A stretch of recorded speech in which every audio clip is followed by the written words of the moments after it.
Bihar study hub में आप सभी का स्वागत है। आज के वीडियो में लेकर आए हैं प्रीवियस ईयर डीएलएड एग्ज़ाम के क्वेश्चंस जो 2024 में पूछा हुआ क्वेश्चंस है। ये 25 में 25 VBI क्वेश्चन होने वाला है। इस क्वेश्चन को हम लोग ध्यान से देखेंगे। चलिए इसको देखते हैं। ये क्वेश्चन एक है, उज्ज्वल में प्रयुक्त संधि का नाम है। यानी उज्ज्वल में कौन सा संधि है, उज्ज्वल में कौन सा संधि है। तो आपका उज्ज्वल में संधि के बात किया जाए तो उत जोड़ ज्वल होगा, उत जोड़ ज्वल। तो यानी त और ज आ रहा है, क्या हो जाएगा, तो ये आपका व्यंजन संधि होगा, व्यंजन संधि। राइट ऑप्शन आपका बी होगा, व्यंजन संधि हो जाएगा। अगला क्वेश्चन हम लोग देखते हैं। अगला क्वेश्चन है, एक दंत का समास विग्रह है। एक दंत जिसका एक दांत हो, दंत हो, एक दंत। तो क्या है, एक दंत है जिसका गणेश। तो ये क्या हो जाएगा, बहुव्रीहि समास। ये क्या हो जाएगा, बहुव्रीहि समास। एक दंत है जिसका, राइट ऑप्शन आपका क्या हो जाएगा, बहुव्रीहि। लेकिन एक और बात है, एक दंत, एक दंत, यहाँ पे संख्यावाचक का बात आ रहा है, तो इसके अलावा संख्यावाचक का बात आ रहा है तो द्विगु समास भी हो सकता है। चलिए आगे देखते हैं। राइट ऑप्शन आपका बी होगा, एक दंत है जिसका जैसे गणेश। हम लोग गणेश जी को ही बोलते हैं एक दंत दयावंत, चार भुजाधारी, मस्तक सिंदूर सुबह मूस के सवारी। इसमें हम लोग बहुत बार सुने हुए हैं। चलिए आगे देखते हैं। आत्मविश्वास में समास है। आत्मविश्वास के अगर हम विग्रह करेंगे तो आपका हो जाएगा आत्मा में विश्वास, विश्वास, आत्मा में विश्वास। तो में पर किस में आता है, में पर, अधिकरण में पर। तो ये क्या हो जाएगा आपका तत्पुरुष समास। राइट ऑप्शन आपका सी होगा, तत्पुरुष समास। राइट ऑप्शन सी होगा। अगला क्वेश्चन हम लोग देखते हैं। अगला क्वेश्चन है, सुख दुख में कौन सा समास है। देखिए, माता पिता, लोटा डोरी, भाई बहन, पति पत्नी, बेटा बेटी, सुख दुख और बीच में योजक चिन्ह लगा हुआ हो तो उसमें हमेशा द्वंद्व समास होता है। हमेशा द्वंद्व समास, हमेशा क्या होता है, द्वंद्व, द्वंद्व समास होता है। हमेशा क्या होता है, द्वंद्व समास होता है। तो योजक चिन्ह से भी हम लोग पता कर सकते हैं और जोड़ा में जो हो उसको द्वंद्व समास कहेंगे। राइट ऑप्शन आपका क्या होगा, बी, द्वंद्व समास। अगला क्वेश्चन है आपका, दौड़कर जाओ और बाजार से कुछ लाओ। कुछ लाओ, इस वाक्य में कुछ है, कुछ क्या है, कुछ। तो कुछ जो है ना अनिश्चयवाचक सर्वनाम है, ये निश्चित नहीं है, कुछ भी हो सकता है। तो राइट ऑप्शन आपका बी हो जाएगा, अनिश्चयवाचक सर्वनाम। राइट ऑप्शन आपका सी होगा, सॉरी, राइट ऑप्शन आपका सी होगा, अनिश्चयवाचक सर्वनाम। ठीक है ना। अगला क्वेश्चन, ऐसा एक क्वेश्चन आप लोग के हर एग्जाम में रहता है, प्रोसिक्यूट के लिए सही हिंदी पारिभाषिक शब्द है। इसका हिंदी क्या होगा, तो इसका हिंदी क्या होगा, इसमें 4 ऑप्शन है। तो सबसे सटीक आंसर आपका हो जाएगा अभियोग, अभियोग चलाना, अभियोग चलाना। राइट ऑप्शन क्या हो जाएगा, सी। अगला क्वेश्चन है, अगला क्वेश्चन है, निम्नलिखित में से कौन सा युग्म सही है उपसर्ग एवं शब्द के आधार पर। उपसर्ग यानी जो आगे लगा हुआ होता है, जैसे अध जोड़, अध उपसर्ग आधार में लगा हुआ है, तो अध नहीं है, आध लगा हुआ है ना, ये भी गलत है। यहाँ उप नहीं होना चाहिए, अप होना चाहिए, अप, उप नहीं होना चाहिए, यहाँ क्या होना चाहिए, अप होना चाहिए। तो क्या हो जाएगा, अप जोड़ अपमान में अप उपसर्ग लगा है, तो राइट ऑप्शन आपका क्या होगा, बी होगा, अप उपसर्ग। यहाँ अनु उपसर्ग लगा है लेकिन अन दिया है, ये भी गलत है। आग है तो ये भी गलत है, राइट ऑप्शन आपका बी होगा। राइट ऑप्शन आपका अप जोड़ अप में अपमान में अप उपसर्ग है। अगला क्वेश्चन है भोजनालय किस संधि का उदाहरण है। भोजनालय किस संधि का उदाहरण है, तो देखिए भोजनालय के जब हम संधि विच्छेद करेंगे तो होगा भोजन जोड़ आलय, आलय। यहाँ अ और आ का मिलाप हो रहा है, किस संधि में होता है, तो दीर्घ संधि में। व्यंजन संधि के दीर्घ, स्वर संधि के दीर्घ संधि में होता है, तो राइट ऑप्शन आपका ए होगा, दीर्घ संधि। राइट ऑप्शन आपका ए होगा, दीर्घ संधि। अगला क्वेश्चन देखते हैं। अगला क्वेश्चन है आपका घर बसाना मुहावरे का सही अर्थ है, तो बहुत आसान है। घर बसाना का मतलब विवाह करना होता है। राइट ऑप्शन आपका डी होगा, विवाह करना। घर बसाना मुहावरा का अर्थ, राइट ऑप्शन आपका डी होगा, घर बसाना। मुहावरा का अर्थ विवाह करना। अगला क्वेश्चन है इनमें से कौन सा वाक्य अशुद्ध है। इनमें से कौन सा वाक्य अशुद्ध है। पुस्तकों को के बिना कैसे पढ़ोगे, ये सही है। आगे एक गहरी झील मिलेगी, ये भी सही है। वह पक्का ईश्वर का पुजारी है, ये बात गलत है।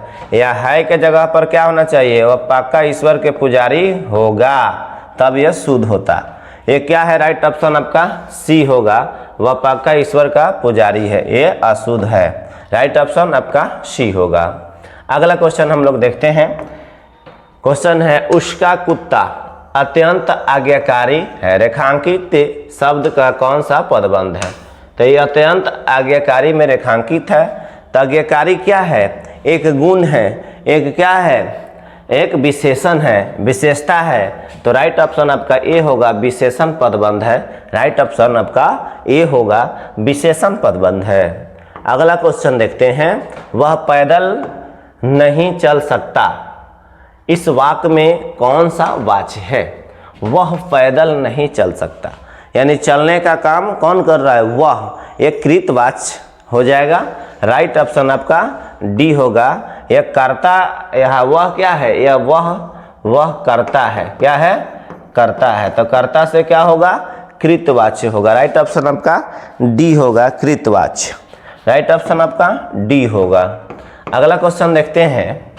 अगला क्वेश्चन है ईश्वर तुम्हें सफलता प्रदान करे, वाक्य है। तो ईश्वर तुम्हें सफलता प्रदान करे, किसी के ये क्या है, ये किसी के आशीर्वाद है, उसकी इच्छा है, उसका इच्छा बोल रहा है कि ईश्वर तुमको सफलता प्रदान करे। तो ये क्या हो जाएगा, राइट ऑप्शन आपका सी होगा, इच्छा वाचक, इच्छा वाचक। अगला क्वेश्चन देखते हैं। एक क्वेश्चन है आपका शब्द और अर्थ का बीच संबंध है। तो शब्द और अर्थ के बीच क्या संबंध है, तो राइट ऑप्शन आपका डी होगा, बोधक और बोध्य संबंध है। बोधक और बोध्य संबंध है, बोधक और बोध्य संबंध है। अगला अबला जीवन हाय तुम्हारी यही कहानी, आंचल में है दूध और आंख में है पानी। देखिए यहाँ भी नी है, यहाँ भी नी है। प्रस्तुत कविता शब्द का शक्ति है। तो क्या है, व्यंजना। राइट ऑप्शन आपका बी होगा, व्यंजना है। इसमें क्या है, ये व्यंजना। अबला जीवन है तुम्हारी यही कहानी, आंचल में दूध और आंखों में पानी। ये किसी का व्यंजना किया जा रहा है, तो इसमें व्यंजना है। राइट ऑप्शन आपका होगा व्यंजना। अगला है जहां बिना कारण के कार्य होना की कल्पना की जाए, वह कौन सा अलंकार होगा। ये देखिए, जो होने वाला नहीं हो, जो बिना कल्पना के एक काम करने का कल्पना किया जाए, बिना कारण के काम करने का कल्पना किया जाए, तो विभावना हो जाएगा। क्या हो जाएगा, विभावना। विभावना जैसे दूब पर पत्थर जमना, पत्थर पे दूब जमना ना, पत्थर पे दूब जमना, ये क्या हो जाएगा, ये विभावना हो जाएगा। राइट ऑप्शन आपका सी होगा, विभावना। अगला क्वेश्चन है, क्वेश्चन क्या है, पुनरुक्ति शब्द अलंकार किस अलंकार का दूसरा नाम है? तो कौन सा अलंकार है जिसमें पुनरुक्ति होता है? तो विप्सा अलंकार में पुनरुक्ति होता है, विप्सा। राइट ऑप्शन आपका डी होगा। अगर आपको अलंकार का वीडियो देखना है तो फुल वीडियो हमारे डिस्क्रिप्शन में मिल जाएगा, वहां जाकर आप लोग देख लीजिएगा, विप्सा अलंकार। चलिए अगला देखते हैं।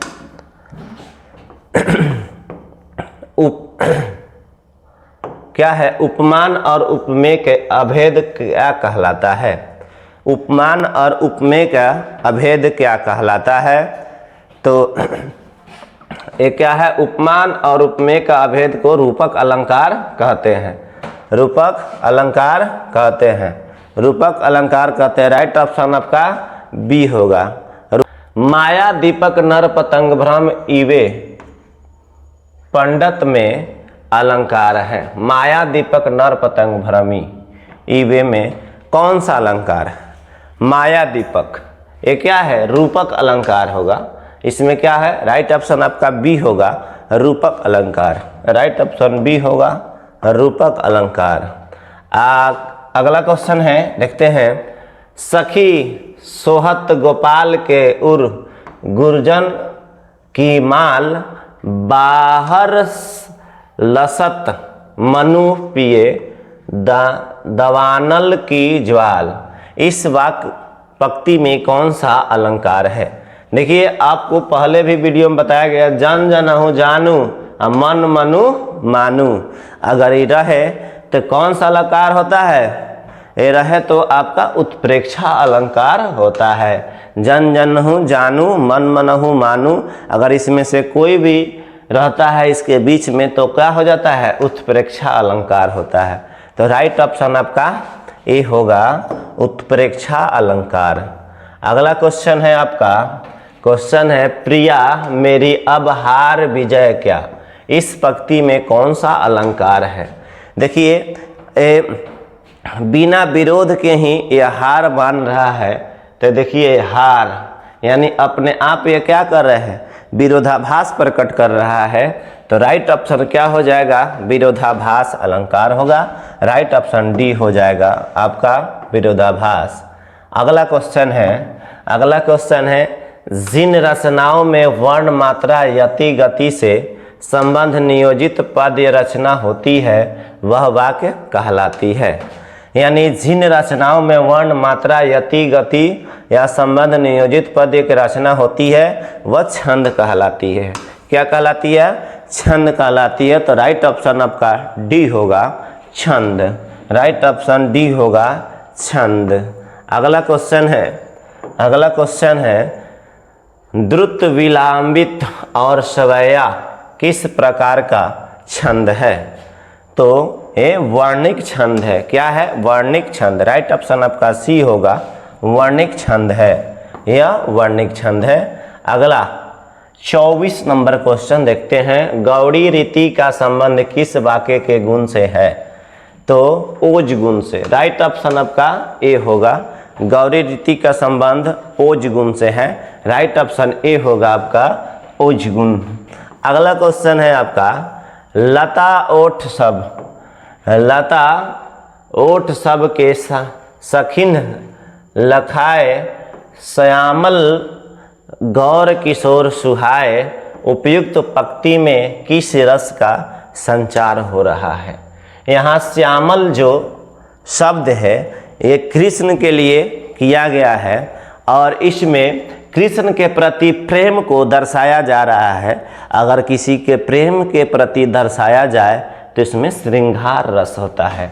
राइट ऑप्शन आपका डी होगा, श्रृंगार रस होता है। और जिसमें क्रोध के प्रति दर्शाया जाए तो रौद्र रस होगा।